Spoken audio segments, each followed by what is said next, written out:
Olá, olá, boa tarde, bom dia. Eu sou Alex Lima e estou tendo um prazer absurdo de estar aqui com três outras mentes maravilhosas. Para me apresentar aqui, eu sou um homem branco, hétero, tô com camisa preta, tenho um bigode, uma barbinha bem sem vergonha assim, e que gostaria muito que cada uma das pessoas, dos presentes aqui, se apresentasse de uma forma bem rápida para a gente começar a nossa conversa sobre o valor da marca Brasil na lente de turismo de capital intelectual e entender aqui potenciais que já estão sendo vistos ou que ainda não estão sendo tão valorizados que a gente pode explorar. Gostaria de começar contigo, Paty. Por favor, se apresente. Bem, prazer, eu sou uma mulher branca, hétero, gordinha, do cabelo curto, e apaixonada pelo Brasil. No entanto, há 20 anos atrás, criei uma empresa que se chama Do Brasil Live Marketing e para mim é um grande prazer estar aqui. Além da do Brasil, eu tenho um festival também que se chama Verbo Gentileza, que também tem essa conexão com um olhar de uma viajante trazendo coisas para o Brasil. E acho que eu sou uma mulher muito autêntica, curiosa e espero sempre contribuir para que o Brasil seja cada vez um lugar mais interessante de viver nesse planeta. Maravilha. Muito bem, eu sou Maíra Blas, eu sou especialista em futuro do trabalho e muito entusiasta das coisas que são do Brasil, assim, né? Eu sempre falo que a gente fica buscando soluções não customizadas, não brasileiras para os nossos problemas e isso complica ainda mais as coisas, assim. E, além disso, eu sou carnavalesca, sou organizadora de um bloco de carnaval chamado As Obscênicas, lá em São Paulo. Toco saxofone, né, além de organizar esse bloco, sou uma grande entusiasta das festas brasileiras. Quando a gente saiu assim, desse momento pandêmico, eu falei, nossa, quanta coisa do Brasil ainda não sei. Às vezes a gente fica nessa agonia de conhecer o mundo inteiro, né? Eu falei, tem gente que sonha conhecer o mundo, meu atual objetivo é entender pelo menos o Brasil, assim. E aí, ano passado, eu fiz uma tour assim, por um viés de festas, que é um viés meu. Estive no Ciris de Nazaré, estive no São João de Pernambuco. Carnaval, já tive quase todos assim, disponíveis, que eu tinha para ir: Rio de Janeiro, Salvador. Belo Horizonte? Pois é, Belo Horizonte está um expoente aí do carnaval. Estou curiosíssima, não sei que carnaval, estou curiosa. Belo Horizonte já fui a muito festival, porque eu adoro Belo Horizonte, vivo enfiada lá também. A minha empresa que faz o carnaval de Belo Horizonte. Ah, é, lá, tá vendo? É assim que a gente arruma um contato no carnaval, vocês estão vendo, né? E junto com a Maíra Fonseca. Saindo daqui com ingresso de carnaval, todos vamos, né? Pois é, gente, alguém me chama. Mas eu gosto de carnaval de rua, eu gosto de ficar no meio da farofa mesmo e tal. Eu tenho um projeto, Trabalhe Como Quem Festeja, que eu fiz junto com a Maíra Fonseca, que eu acabei de ver que está ali, que é uma antropóloga especializada em Brasil, assim. Porque eu tenho essa ideia de misturar essas questões de trabalho que eu tenho questionado e buscado outros referenciais de liderança e de organização de grupos para que as empresas também possam se inspirar nisso. A gente vai em referenciais muito óbvios de trabalho, muitas vezes, né? No cara homem, branco, hétero, gringo, para resolver os nossos problemas. Eu falei, nossa, como é que um Ciris de Nazaré dura 200 anos, um negócio auto-organizado, entendeu? Como é que eles fazem isso? Quem lidera aquilo dali? Então, é um pouco disso que eu quero trazer aqui. Eu não me descrevi no começo. Eu sou uma mulher branca, mas eu tô morena de praia, assim, qualquer solzinho que eu pego, eu fico morena. Eu tenho cabelo liso, preto, uma sobrancelha assim grossa. Eu tô com uma blusa preta, colorida, ao mesmo tempo escrito Gaiata. E é isso. Obrigado, cara, pelo convite. Meu nome é Juliano Tubino. Eu sou um homem moreno. Estou com uma cabeleira, talvez esteja com os bigodinhos aqui, 3, 4, 5, que eu demoro um mês para cultivar. Eu sou CEO da RD Station. Fui durante muito tempo executivo de empresas globais. Eu acho que eu fiz o caminho talvez inverso de muito executivo. Eu voltei para o Brasil, passei grande parte da minha carreira lá fora. Cuidei do Sudoeste Asiático, trabalhei em Seattle, na Microsoft, na Amazon. E eu estou já no Brasil de volta há 10 anos, me sentindo realmente a pessoa mais privilegiada do mundo, né? De poder ajudar o Brasil, ajudar as companhias que por alguma razão eu consegui fazer parte, investir. E E acho que a discussão do Brasil como produto ou como marca, ele é muito, muito pertinente para o momento que a gente está hoje. Ele se estende não só ao Brasil como país, ou às empresas brasileiras, mas ao brasileiro, né? O brasileiro como profissional lá fora, em várias disciplinas, né? Então se confunde muito com o que a gente tem de melhor aqui. Então, feliz aí de poder conversar. Maravilha, todos apresentados. Eu queria começar com uma pergunta que é parte do tema, né?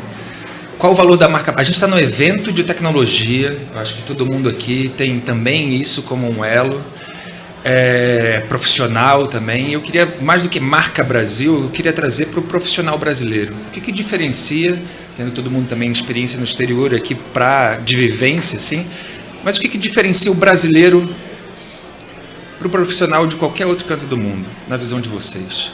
Eu sei que cada um tem uma visão particular em cima disso e eu acho que pode ser um bom início de conversa. Mais do que a marca Brasil, o profissional brasileiro no mundo. Vai começar sempre comigo? Era melhor começar com o CEO global. Eu posso começar? Pode, eu começo e vou ficar... Tem tanta coisa legal pra gente conversar. Eu vou ficar numa pra gente poder... E para mim foi muito caricato, né? A primeira vez que eu fui para os Estados Unidos, ele estava vivendo uma das primeiras grandes crises econômicas que eles tinham. Então, pela primeira vez eles estavam vendo inflação, índice de desemprego, os próprios mecanismos da economia sendo questionados, que para a gente é uma segunda-feira qualquer, né? Então, e para mim foi muito caricato. Eu no meio de uma mesa e um desespero absoluto do como fazer, né? E aí é aí que entra duas características importantes do brasileiro, mesmo que às vezes ele não saiba, ou a gente não se dê o valor. A primeira delas é a multidisciplinaridade. O brasileiro é multidisciplinar. Às vezes não pela melhor razão do mundo, né? Mas a gente joga nas 11. Né? E você vai para um ambiente corporativo ou alguma coisa mais regulamentada lá fora, você vai ver que cada um joga na sua posição e você sabe que o cara vai te passar a bola daquele determinado jeito e tal. Então, no momento de crise ou caos ou crescimento, essa multidisciplinaridade do brasileiro é fantástica. O segundo ponto, e esse é ainda mais tênue, né? O Brasil é um país de altos e baixos, sempre. Quem tem um pouquinho mais de cabelo branco, a gente sabe disso. Então, aquela máxima de que se as coisas estão ruins, cara, fica tranquilo, que elas vão melhorar. E se as coisas estão boas, então não estoura muito fogo de artifício não, porque elas vão dar uma piorada. Isso é uma fortaleza incrível para um ambiente de negócio. Seja ele medicina, profissional liberal, médico, seja o cara numa corporação. Bacana. Como é que você relaciona isso com a questão festiva e profissional e festa, do brasileiro festa, se isso para você é uma característica elementar assim do profissional brasileiro, você vê isso de alguma forma? Então, tem pessoas que criticam, né, o carnaval, o ócio do povo, não sei o quê. Fala que eu acho que é justamente por isso, por conta da gente ser festeiro, que a gente tem essa capacidade de resiliência, porque é isso. Amanhã a gente está triste, amanhã eu posso estar feliz, ou tão feliz, estar triste. No meio tempo a gente vai festejando, a gente vai improvisando e arrumando rituais de manter, sei lá, a nossa sanidade mental, a nossa alegria, a nossa energia. Eu acho que a gente não sucumbe justamente por essa capacidade que a gente tem de fazer festa com o que resta. Acho que essas festas todas que existem, né? Não é a festa pela festa, você vai fuxicar carnaval e resistência, Círios de Nazaré tem uma longa história. Todas essas coisas, elas não são superficiais, elas têm uma raiz muito profunda no que o Brasil sempre foi, assim. Então, eu não sei se eu posso relacionar diretamente, mas quando a gente pensa nessa capacidade de adaptação, porque o nosso cenário simplesmente é assim, é o que você falou, não sei se pelos motivos mais interessantes ou se isso é justo, mas o fato é que nascer nesse país vai dando pra gente essa capacidade de adaptação muito grande e de responder às mudanças e de não sofrer tanto quando tá ruim, nem ficar tão alienado quando tá bom. E nesse meio do caminho eu acho que a gente tem esses escapes, assim. A gente fala, tem o Luiz Antônio Simas, que é um estudioso assim, carioca de festas, de religiões de matriz africana. Ele fala: eu não festejo porque tá bom, eu preciso festejar justamente porque as coisas não são tão fáceis assim. E eu acho isso, assim, então, gente, se eu não passo pelo carnaval, parece que meu ano nem começou. Eu preciso desse momento de escape da realidade, fingir que a vida é festejar, beber, dormir, acordar e não pensar em nada mais por 4 dias, para que eu fique bem nos outros dias. Então, é isso. Eu acho que a gente acaba jogando nas 11 porque é como se a gente fosse vários personagens mesmo, para conseguir lidar com os desafios do dia a dia do país que a gente vive e ter esses momentos festivos, assim, para mim, pelo menos. Acho que não é de todo mundo, não é porque você é brasileiro que você é festivo, mas ser uma característica do nosso povo, para mim tem a ver com isso, com essa necessidade de fuga da realidade, muitas vezes, ou de apego à fé, para continuar. Porque se eu encarar só a realidade como ela é, vai doer um pouco mais. Mas se eu tiver esses escapes, pode ser que eu tenha para onde caminhar, assim. Eu percebo essa correlação, é a primeira que me vem à cabeça. Legal. E você, Paty, talvez uma importadora de Borogodó e exportadora de Borogodó para dentro, né? Você está gerenciando um carnaval, gerenciou vários artistas, né? E eu queria que você me falasse um pouco sobre o que você vê, né, da arte brasileira também como moeda, também como papel de valor. A cultura brasileira, como é que tem também um papel extremamente importante, quase como de cura para o mundo, assim como festa para coisa. Como é que você vê esse processo trabalhando nesse meio? Na verdade, até talvez voltando um ponto atrás, eu fiquei pensando, a partir do que a gente está falando aqui, que eu acho que a gente está num ponto do mundo, nesse exato momento, que, globalmente falando, está todo mundo buscando o entendimento da diversidade para trabalhar inovação. Né? Eu tenho empresa há muitos anos, assim, e desde quando eu comecei a do Brasil ela surge num momento de crise, onde eu estava entendendo que eu não estava conseguindo enxergar muita perspectiva trabalhando só no universo cultural. E aí eu faço um mochilão na Europa, lá eu começo a discotecar música brasileira, fazer caipirinha, e começo a sentir totalmente na pele esse borogodó brasileiro mesmo, né? Que sei lá, você está discotecando por uma galera alemã, e aí você percebe todo mundo durinho ali, mas a hora que a música brasileira vai entrando, vem uma flexibilidade e essa mistura vai acontecendo. Então, quando eu penso em tecnologia e inovação, por exemplo, que é o que a gente está em busca aqui nesse festival, eu acho que está todo mundo num ponto buscando como fazer essa diversidade acontecer, porque a gente sabe também que a diversidade ela traz vários olhares, e na mistura dos olhares você normalmente chega no ponto da inovação.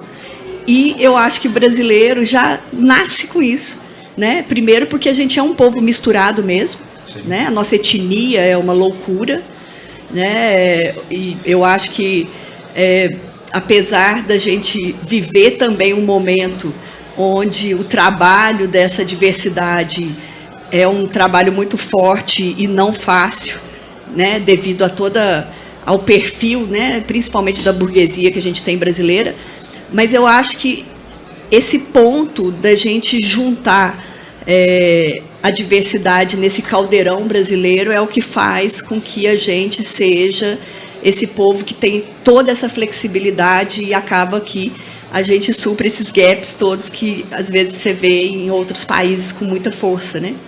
Eu acabei de fazer uma viagem agora, e eu sempre fui uma mulher muito curiosa, sempre gostei muito de viajar. Então, hoje eu praticamente conheço o mundo inteiro, assim, todos os continentes, e praticamente conheço o Brasil inteiro também. Então, a hora que você vai fazendo essa mistura de visão de realidades, né? Para mim, cada vez que eu viajo e que eu conheço uma cultura nova, eu volto para o Brasil falando, cara, a gente é muito foda, assim, esse país tem uma perspectiva né, de realmente ser uma grande nação mundial. E, ao meu ver, essa diversidade é o ponto central dessa história toda. Eu também, você falou essa coisa, a gente é demais, né? Eu também falo, a gente está muito decolonial. Eu fazia muitos anos que eu não viajava para fora do Brasil, assim, na América Latina. Eu tive na Europa esse ano que eu fui ver o show da Beyoncé, né? Aí, foi muito legal. Eu falei, gente, sinceramente, não tem nada para fazer aqui, não.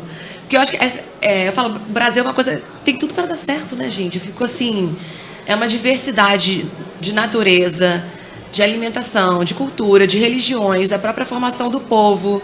Eu fico, gente, é uma inteligência, e é uma inteligência estrutural, né? Quase natural, é tão óbvio que não parece que é uma coisa, assim, né? Eu tive uma mentora que falou que o seu talento está em alguma coisa que é tão fácil para você que você não acha que aquilo é alguma coisa valorosa, que aquilo vale dinheiro.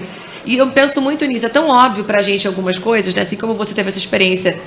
Mas vocês estão sofrendo por causa disso, gente. Já vi essa cena, né? Você falou um pouquinho mais de cabelo branco, você tá bom.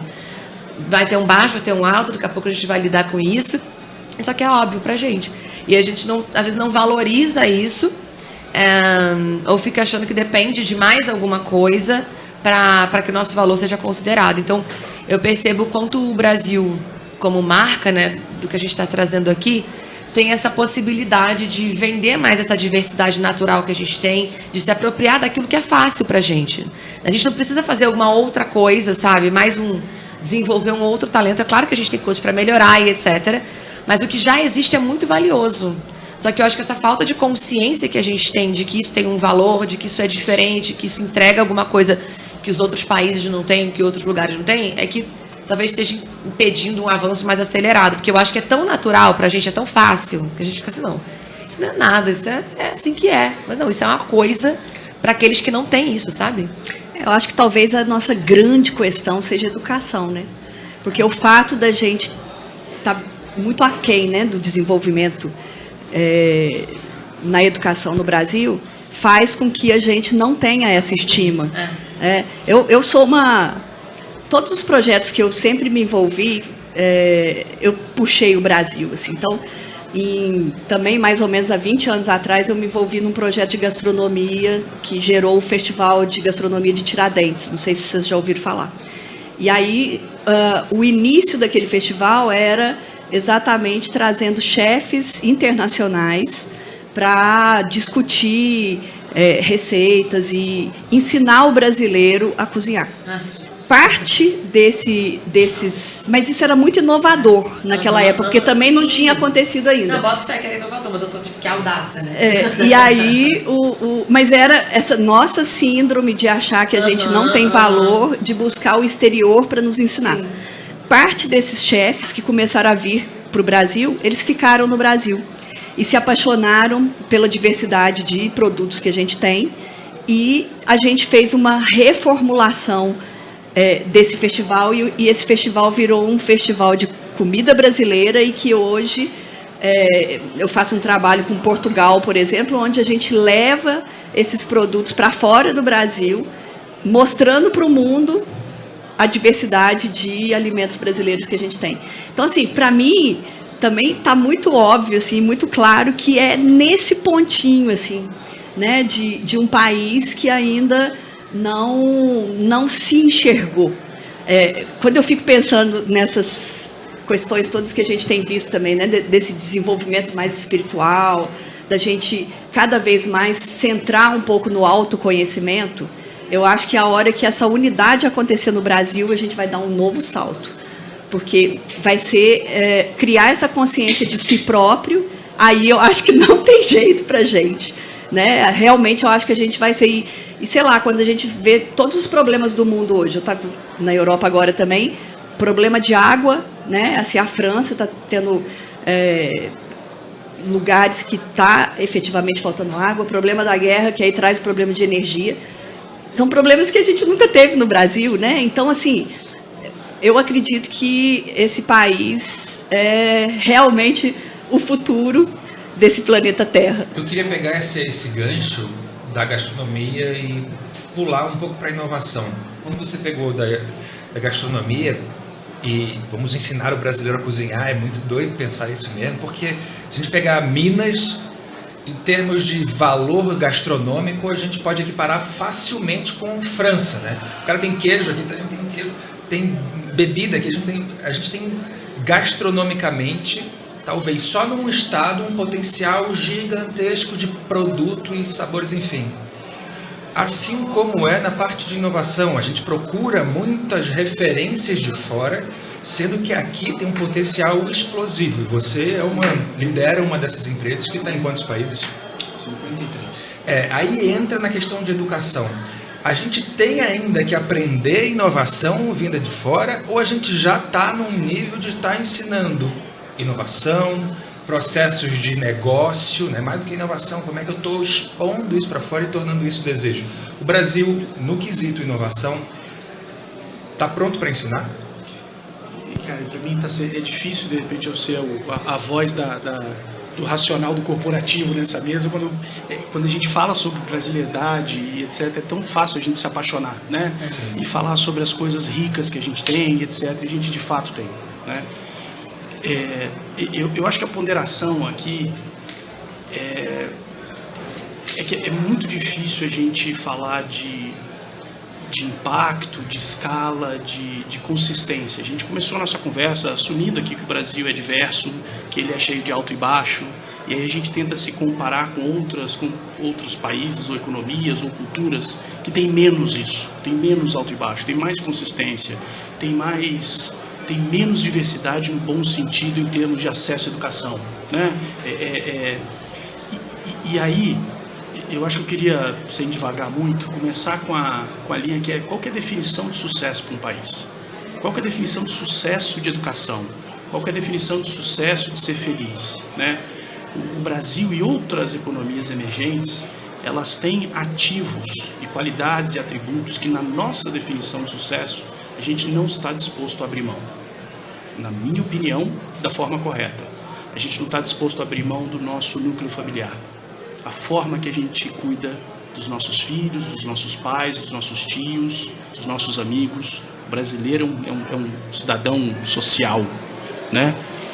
Você vai para uma série de outras economias que têm outras definições de sucesso, PIB, financeiro, econômico, acesso à educação, não obrigatoriamente você tem isso. É uma correlação?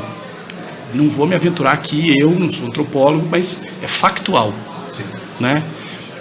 A gente tem uma série de outras coisas que a gente sempre gira em torno desse atributo, dessa qualidade que a gente tem, que tem mais a ver com o artístico, tem mais a ver com...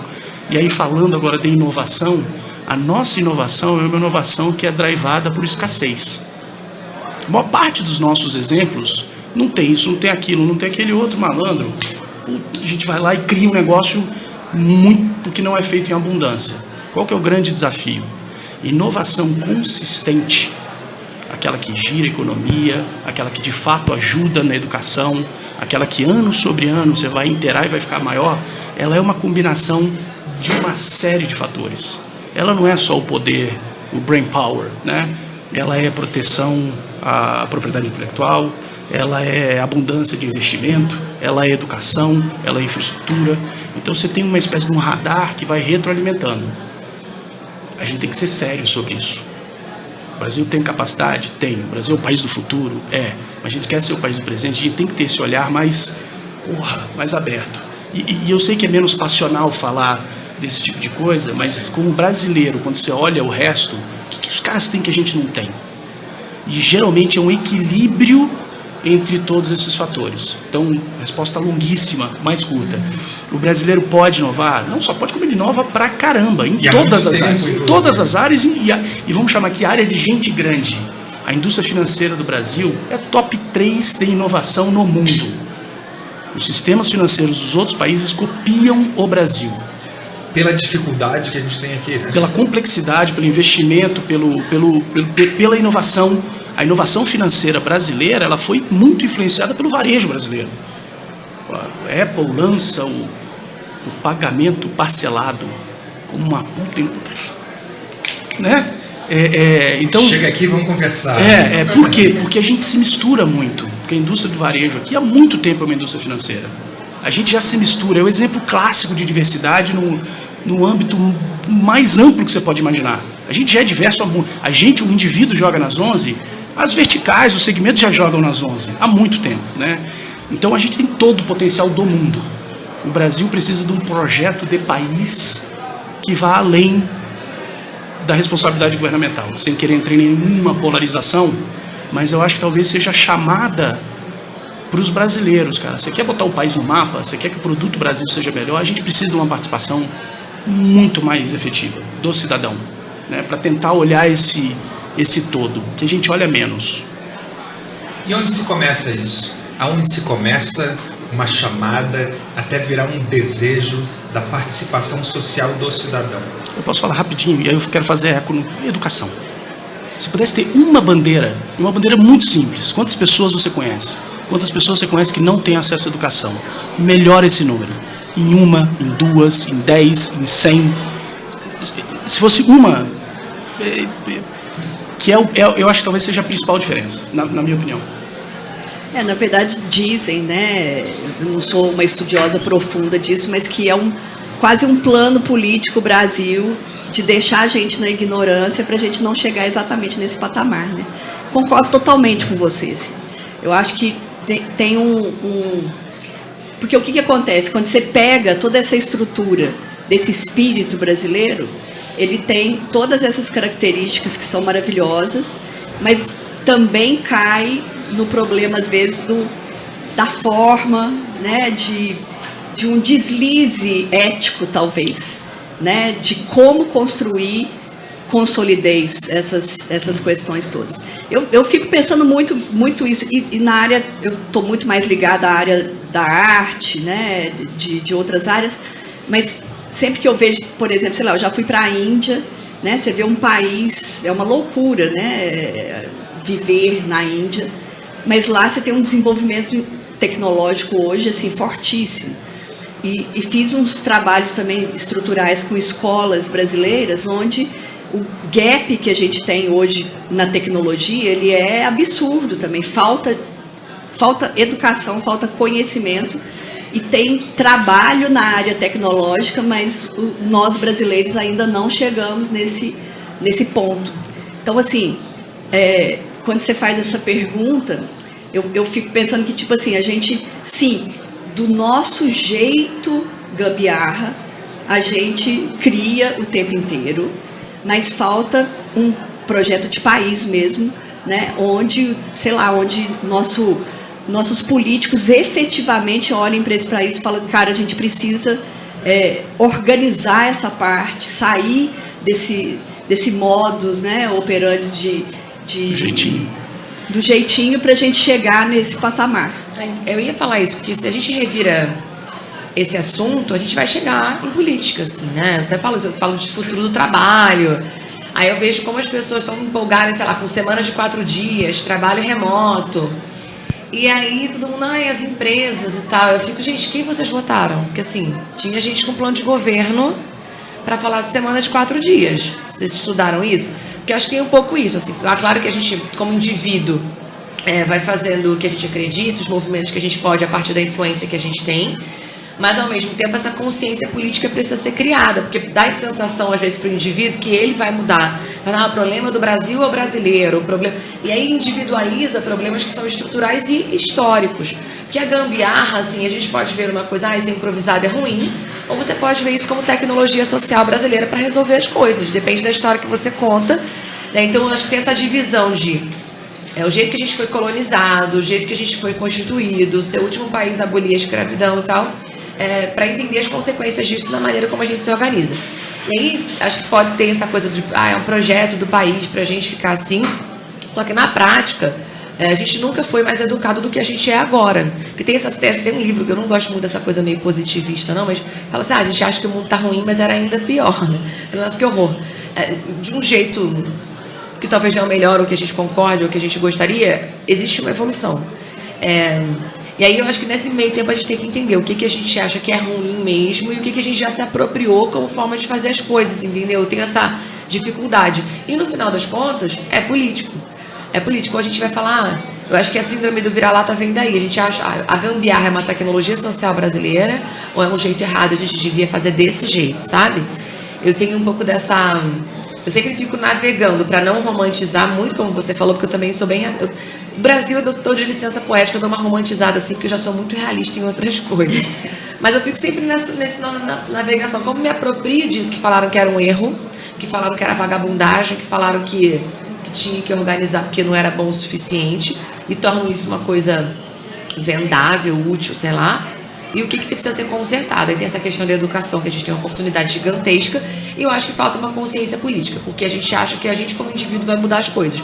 A gente pode se organizar, e é assim que as coisas mudam mesmo, né? Tem uma frase que fala: nunca acredite, nunca duvide que um grupo de indivíduos organizados não pode mudar as coisas, porque é literalmente assim que as coisas mudam. Mas eu acho que tem a ver com essa consciência também, quem a gente está votando, quem a gente está escolhendo, quem a gente está dando palco. Porque daí sim a gente vai falar da valorização da marca. Governos e pessoas e representantes que a gente elege que valorizam ou não a nossa narrativa, valorizam ou não a nossa história e valorizam ou não a educação, que realmente é muito precária, e sem essa educação a gente não tem como tomar consciência das nossas possibilidades, dos nossos poderes. Esse autoconhecimento que a gente está falando não vai resolver com cada um só fazendo terapia. Tem que ser um movimento mais estrutural para a tomada de consciência disso que existe, sabe?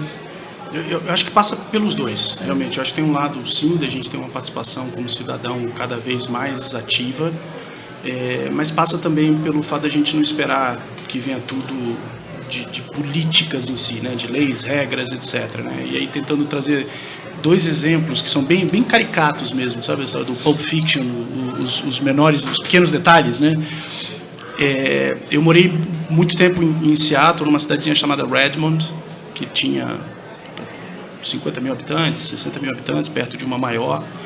E toda semana você recebe o jornalzinho da cidade com o descritivo das contas da cidade. Quanto que arrecadou de imposto e para onde que foi.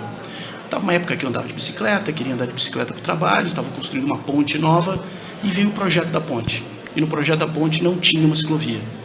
E tinha lá um e-mail: fale com a gente. O fale com a gente é com o seu senador, é o seu representante no governo. Mandei um e-mail, vi que não tem ponte. Recebo 3 dias depois uma resposta assinada por o senador: Juliano, vimos o seu requisito, etc, etc, que há 5 dias vai ter o debate sobre o projeto da ciclovia. Vá lá e levante a sua voz e coloque a sua opinião. Eu já fiquei incrível. Fiquei incrível. Como bom brasileiro ou ruim brasileiro, não fui. Fiquei emocionado, mas não fui. 3 dias depois da reunião, Juliano, na data tal foi votada, outras pessoas já foi decidido que vai ter a ciclovia, tá aqui. Esse cara recebe meu voto pro resto da vida. Pro resto da vida, pelo simples fato de ter me chamado na chincha, eu não ter ido, mas ele me escutou. Então, a cidadania, ela é um dever, ela não é só um direito. E a gente faz muito pouco isso, né? Ao mesmo tempo, a gente estava conversando agora, eu voltei de uma viagem com meus filhos, a gente foi pro Japão. E a gente já tinha visto aqui na Copa a história dos japoneses pegando, limpando o lixo que deixa e tal. Uma das coisas que mais me chamou a atenção no Japão, o Japão inteiro, todas as cidades, não tem lixeira na cidade. Não tem lixeira na cidade. Então, ou você não anda com plástico descartável, ou você guarda no bolso, ou você leva para casa, né? Não tem polícia, não tem enforcement disso. É uma cultura. Aquele slogan lá, não sei se já ouviram falar do Don't Mess with Texas, né? Não mexa com Texas. E que acabou virando um atributo da cidade, que o texano é um cara duro, não tem nada a ver, tinha a ver com lixo. A cidade era suja, e eles falaram, cara, só quem suja é texano, então vamos dizer para não mexer com a nossa cidade, não estrague a cidade. Acabou. Virou um atributo de cultura do cidadão. Então acho que dá pra gente mesclar uma cidadania, participação, com coisas que a gente tem que fazer, né? E é ótimo isso porque quando a gente fala o valor da marca Brasil, a minha leitura também é marca igual a promessa, não marca estética e tal. Mas o que eu prometo versus o que eu entrego me dá a possibilidade novamente de prometer, entregar de novo e aí construir uma relação de confiança. Qual é o valor da promessa Brasil? Não o valor em si, mas na visão de vocês, o que o Brasil está prometendo hoje para o mundo? E como essa promessa pode ganhar valor?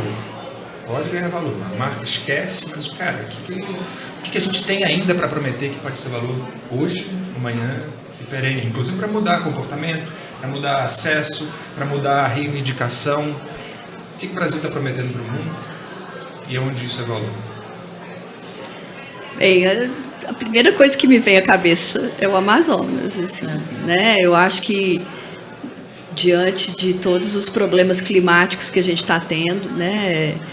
E eu acho que essa é a nossa grande promessa de futuro. Eu costumo ver uns processos assim de mudança de comportamento e tem que a gente pensa de economia curativa. Quando eu penso em Amazônia, aqui é claro que economia, biotecnologia, bionegócio e tal, tem uma vertente ali. A cura é uma promessa do Brasil, seja na festa, seja em processos de achar saídas ou soluções, isso é inovação, onde você não acha, curar dores ali, seja na arte, seja nos elementos do Brasil mesmo. A cura é uma promessa do Brasil. A sensação que eu tenho assim, é que a gente acabou de passar por um período tão complicado em termos de Brasil, né? A arte, por exemplo, ficou completamente sucateada e sufocada nos últimos 4 anos. Então, a gente está começando a respirar novamente. E nessas horas é que eu fico pensando também, né? Quando você tem um poder que nega completamente um lado do país, porque eu acho que grande parte disso tudo que a gente tem, né, do lado bom também, ele tem a ver com a nossa cultura, com a nossa cultura artística, com os povos, né, originários, assim, que outro dia eu estava lendo, por exemplo, que os indígenas, né, sempre foram considerados tipo preguiçosos pelo homem branco brasileiro.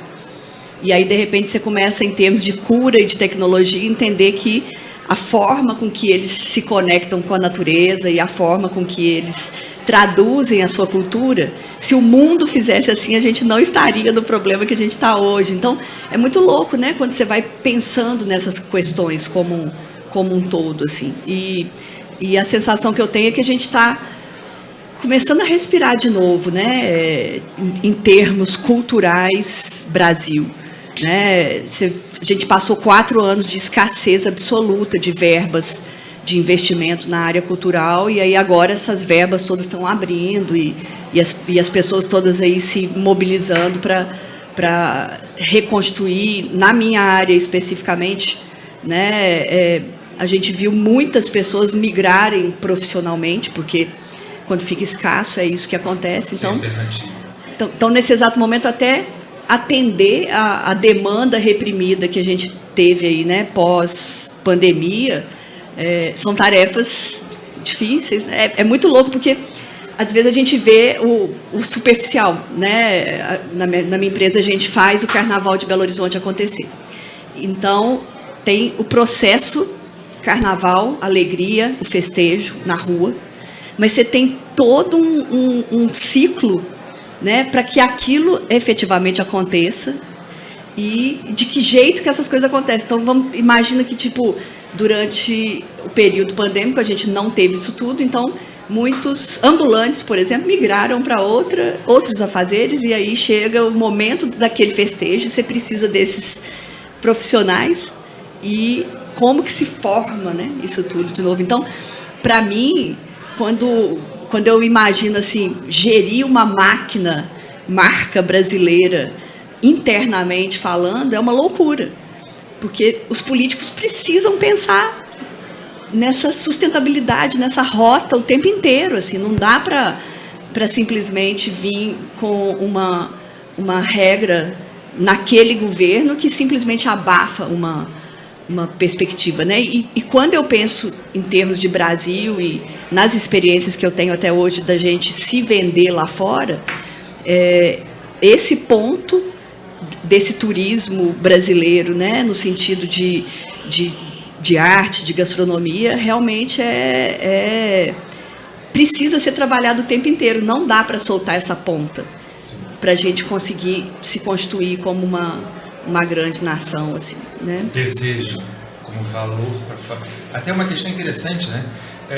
O Web Summit, por exemplo, a gente pega a parte da tecnologia, talvez do mundo, olha para aquele evento como sendo a referência.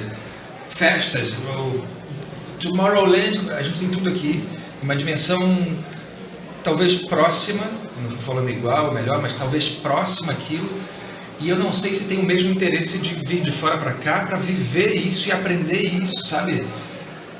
Vocês acham que em algum momento, um RD Summit, isso tá? Um RD Summit mais do que palestrante, não sei se é assim, trará o espectador para vir para cá? O cara da Argentina, o cara da Bolívia, o cara de Portugal para vir para cá para o RD Summit? Será que a gente tem que importar eventos para vir, sendo que a gente já tem tanto para exportar? E falo como Rock in Rio, acho lindo Rock in Rio Lisboa, porque tu tá... Como é que vocês veem a exportação de espaços ou umas festas desse tipo para outro lado, já que isso também é uma moeda gigantesca na nossa cultura e tal? Um RD Summit só vai ter aqui, né? Um Web Summit está aqui dentro, no Brasil, no Rio agora. Em que momento vocês estão vendo o Brasil exportar esse tipo de também tecnologia, sabe? Uma Ivete Sangalo em Madison Square Garden é bacana demais, mas é uma coisa, como é que eu estou vendo o Brasil em tudo? É possível isso? Vou deixar você falar mais sobre os nossos espetáculos que a gente tem de cultura popular, de carnaval, etc., que sempre tem espaço para mudar, mas o carnaval do Rio de Janeiro especificamente, ou o carnaval no Brasil, é o maior espetáculo do planeta. Sim. E que vem gente de todo mundo para beber disso. Então, sempre dá para melhorar, acho que alguma coisa a gente já fez. Né? Bem bacana, né? Eu não sei se eu tenho essa resposta, cara, do que honestamente a gente pode fazer mais, porque eu acho que também tem um pouco do que a gente tem e os outros não têm, né? Então, eventos de tecnologia nos últimos, talvez, 10 anos, é uma indústria gigante, grandes marcas, grandes segmentos, então existe muita oferta global para isso, para a gente se tornar um polo onde importação de talento e tráfego, né, seja importante. Mas eu tenho uma certeza, assim, olhando e tendo visto muita coisa no mundo, o Brasil, ele é um dos produtos, e o brasileiro é um dos produtos mais simpáticos do planeta. Você tem uma nacionalidade que as pessoas gostam da gente de graça, a brasileira definitivamente é uma delas. Quase que a gente perde esse negócio nos últimos anos. Como antipático. E de novo, a gente vendeu essa imagem lá fora. Sim. Foram as pessoas que descobriram, não. A gente vendeu pela nossa polarização, pelo nosso sentimento. Eu acho que a gente foi o principal a também vender essa angústia que a gente sofreu por bastante tempo e continua sofrendo. E se a gente for ver essa simpatia tem a ver com o que a gente faz de bem hoje já, que é exatamente o lado da arte, da nossa natureza. Então, eu não sei se a gente play nas nossas fortalezas ou vai buscar o que a gente precisa desenvolver, olhando como produto, né? Se você tem um produto, o que você faz, né? Não sei. Honestamente, eu não sei. Eu tô até nervosa. Eu tenho um viés, mas é um viés meu mesmo, não tô aqui pra neutralidade, que eu gosto mais de botar energia naquilo que a gente é bom do que ficar tentando consertar aquilo que a gente é ruim. Porque a gente está é ruim em relação a quê, né? Porque é isso, eu recebi, tanto que eu sempre falo, eu não gosto muito do feedback corporativo como ele se dá, porque parte do princípio que o outro sabe mais de mim do que eu mesmo. Ele vai me dizer que eu tenho que melhorar em tal coisa, mas talvez eu tenha que melhorar em tal coisa porque eu estou ali. Mas você gostou que eu fui ponderado e bonzinho, né? Gostei, você foi ponderado, mas eu não sou ponderada e nem boazinha. Então, assim, eu sou muito a favor de, eu sou boa nisso, eu vou pegar esse negócio, amor, eu vou empacotar isso, eu vou convencer que todo mundo isso é bom, entendeu? Eu não vou entrar numa de, eu tenho que melhorar em relação aqui. É claro que tem umas coisas meio óbvias, tipo educação, assim, não preciso me comparar com o outro para saber que eu preciso melhorar nesse troço. Mas quando a gente fala do Brasil, assim, eu gostei dessa perspectiva que você trouxe. Eu não sei se eu tenho que trazer as pessoas de fora para um evento daqui. Eu acho que a gente tem um monte de coisa para resolver. Eu estou muito nessa pira ultimamente. Eu acho que a gente tem um monte de coisa para resolver aqui dentro, entendeu? Se a gente mesmo já fosse nos eventos que tem, se a gente mesmo valorizasse essas coisas que existem, eu precisaria fazer o quê lá fora? A gente não se conhece ainda. Eu fico brincando isso. Teve uma piada um dia desse, um meme zoando, não sei quem tatua o mapa da América Latina. Eu brinquei, nunca pisou no norte do país e fica tatuando Você conhece as tecnologias disponíveis no seu próprio país antes de você sair olhando por aí? Então, eu não falo inglês direito até hoje, né? E aí, em dado momento da minha carreira, eu tomei a decisão que eu ia falar em português. Eu ia trabalhar em português, eu não ia falar inglês e mais. Eu ia defender o direito de eu falar em português onde quer que eu estivesse. Porque tem tradutor simultâneo para todo mundo, qual vai ser? Entendeu? Eu tenho que ficar me dedicando, estou dando graças a Deus que inventaram um negócio de inteligência artificial que vai traduzir a gente simultaneamente, vai acabar com esse negócio. Eu falei, esse tipo de inteligência artificial que eu estou esperando, que vai me traduzir. Eu não vou ter que ficar falando o idioma do colonizador, porque decidiram que inglês que era a língua do não sei o quê. Eu vou entrar nessa treta, eu posso perder coisas no meio do caminho, mas ao mesmo tempo eu acho importante levantar essa bandeira por conta dessa apropriação daquilo que é nosso. Eu falo português, eu vou falar coisas para brasileiros, e aí que eu fui estudar mais sobre isso, porque eu falo do mundo do trabalho, e ao mesmo tempo tenho esse interesse por brasilidades e festas. E como é que eu conecto isso? Porque de repente o que estão falando que é futuro do trabalho por aí, está muito longe da nossa realidade, não é futuro do trabalho por aqui. E aí, talvez as pessoas busquem muitos referenciais naquilo que parece óbvio. Se eu falo de trabalho, eu vou buscar referencial dentro de quem fala de trabalho. Mas eu tenho pavor das pessoas que falam de trabalho. Eu acho que as pessoas que estão pautando o assunto trabalho no Brasil, elas estão completamente equivocadas e atrasadas.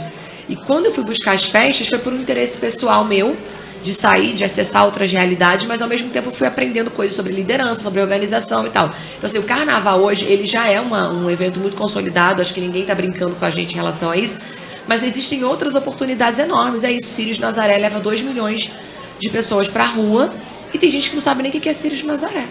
São João, o povo fica achando que é festa junina, botando chapéu de palha e passando vergonha lá no Nordeste. Então, eu vejo quanto tem oportunidade, e quando eu estive no Amazonas para explorar e visitar a floresta e tal, eles me contaram que até muito pouco tempo atrás o turismo era assim, 90-10. Não é que as pessoas de fora não estejam no Brasil, elas estão muito mais do que a gente em lugares que a gente não está indo. Lá na floresta eles falam, qualquer ribeirinho fala um pouco de inglês, porque 90% do turismo lá era de gente de fora. Aí eles falaram que nos últimos anos, com a coisa dos influenciadores brasileiros, sempre tendo que conhecer um novo lugar para poder postar no Instagram, eu não sei se isso é bom ou ruim nessa perspectiva, aumentou esse volume de brasileiros lá. E aí eu fico muito nessa curiosidade do quanto tem muita coisa pra gente resolver aqui dentro com os próprios recursos que a gente tem, porque a gente é muito abundante, é o que você falou. Quantas comidas, quantas frutas, água, então quanta abundância já existe aqui. Então eu percebo que, eu não sei se a gente está prometendo, você falou um pouco de promessa de cura, eu não sei se a gente está prometendo cura, eu acho que a gente ainda promete um pouco a Amazônia, ainda está um pouco no óbvio, acho que a gente poderia ter umas outras promessas menos óbvias sobre o Brasil, mas eu entendo que a gente tem uma patinada aí e a gente está precisando resgatar o óbvio, que é isso, cara, não dá para continuar queimada na Amazônia como estava, então a gente tem que resolver, tem coisas básicas que precisam ser resolvidas, assim, eu fico vendo isso, tipo, vamos avançar no assunto, eu quero avançar, ao mesmo tempo como é que a gente equilibra, né, como que fala de parar queimada, ao mesmo tempo que a gente tem que falar de inovação tecnológica, ao mesmo tempo que a gente tem que olhar para as nossas festas e perceber isso como um potencial de desenvolvimento e de inovação, porque o que a gente está chamando de inovação? Assim, é o Web Summit? É o Hacktown? Entendeu? Porque para mim tem outras coisas. Entendeu? A gente está expoente aí de cannabis, né? Teve o congresso, os brasileiros estão super avançados nesses estudos. Então, a gente está chamando o quê de inovação? Acho que a gente está prometendo ainda um pouco do óbvio, mas ao mesmo tempo é isso. Não sei se eu quero trazer um monte de gente para cá, porque acho que a gente aqui tem recursos e pessoas e conhecimento suficiente para criar as nossas próprias coisas, garantindo essa relação exterior aí para continuar com a nossa fama de simpático. Mas tem coisa muito boa que dá para resolver, começar e terminar aqui, eu acho, assim. Eu fico com essa sensação, sabe? Eu vejo... Essa eu quero responder. Por favor. É porque eu olho em dois aspectos. Para mim, tem um aspecto que por que a gente precisa importar os grandes eventos? Eu não acho que a gente precisa. E assim, quanto mais eu rodo o mundo vendo os eventos feitos lá fora, eu volto, eu sou uma empresa de eventos, inclusive, e eu falo, cara, é inacreditável como que a maioria dos eventos a gente faz com muito mais personalidade aqui, como que a gente faz muito bem feito. E quando eu faço esse comparativo, é quase inacreditável. Então, por que tem que vir o de fora para cá se a gente tem tanta criatividade, tanta coisa acontecendo aqui? E aí, esse é um ponto que eu acho que o brasileiro deveria começar a ser mais crítico mesmo, entendeu? Então, tipo assim, por que as grandes empresas globais, por exemplo, investem em festivais que estão vindo de fora do Brasil e não investem nos festivais que acontecem no Brasil? Me explica por quê? Porque eu não consigo compreender. Para mim, é uma visão completamente obtusa, porque se eu pego uma grande global e ela investe no movimento dos nossos festivais, o dinheiro está rodando dentro do próprio país e a gente está evoluindo com essa parte. No outro aspecto, eu acho que assim, a gente ter as trocas, né, são super importantes também. De tipo, mas eu tenho muito mais desejo de que o Brasil, no momento que a gente está, que a gente consiga pegar o que a gente já faz aqui e exportar, porque eu acho que a gente tem produto e exportação demais da conta, do que ficar trazendo produto de fora aqui para dentro. Temos que terminar, acabou o tempo. Eu quero agradecer não queremos. Todos vocês. Eu quero agradecer ao Hacktown, esse evento maravilhoso, ao Marcos Davi. Muito obrigado pela troca. Eu queria terminar com qual que é o valor da marca Brasil em uma palavra para vocês. O que é valor do que a gente tem agora? E a segunda palavra é qual seria o valor da marca Brasil para vocês daqui a 5 anos? Se for a mesma coisa, não tem problema. O que é hoje? O que a gente está vendendo hoje para o mundo? E para vocês, o que a gente deveria vender para o mundo? Não vender, né? Mas mostrar, apresentar, exportar. Bem, eu começo. Eu acho que hoje a gente vende criatividade, né? Talvez seja o atributo que é mais presente em várias cenas do Brasil. Gastronomia, falei financeiro, corporativo, profissional. E o que eu gostaria que a gente evoluísse fosse criatividade com grandiosidade, com envergadura, com relevância, com consistência, né? Então, que não fosse altos e baixos de vez em quando, que fosse uma coisa que a gente fosse grandioso para a gente mesmo também. Boa. Bem, eu acho que hoje acho que a gente vende muito bem, né, vários produtos agrícolas mesmo, assim, no nosso café, né, tem tanta coisa que a gente exporta que são coisas muito valiosas. Mas, sinceramente, para mim, é o borogodó.